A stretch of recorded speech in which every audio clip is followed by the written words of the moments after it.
ఎవరు నా పాదములను పట్టుకున్నాడో వాడింటికి నేనే కాదు, నిరంతరము నా పాదములను పట్టేటటువంటి లక్ష్మి, నా నాభికమలంలోంచి పుట్టినటువంటి ఆ 4 పద్మముల వంటి ముఖములు ఉన్న నా కొడుకు చతుర్ముఖ బ్రహ్మ, నేను ఎన్నడూ విడిచిపెట్టి ఉండలేని నా నిశ్చలికాడైనటువంటి పరమేశ్వరుడు, ఇచ్ఛాశక్తి జ్ఞానశక్తి క్రియాశక్తి స్వరూపిణులైనటువంటి లక్ష్మీ సరస్వతి రుద్రాణి, ఇక పిల్లలు అందరం కలిసి కద్దమైన ప్రజాభూతామయి సంభవ కద్దమా అన్నట్టు మేమందరం కలిసి మీ ఇంటికి వస్తాం.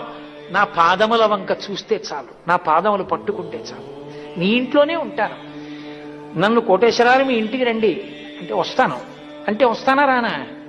మీరు ఆర్తితో వెంకటరమణుడి పాదముల వంక చూడడమే మీ గుండెల్లోకి మీ ఇంట్లోకి రమ్మని ఆహ్వానం పలకడం, మీ వెంట వచ్చేస్తాను.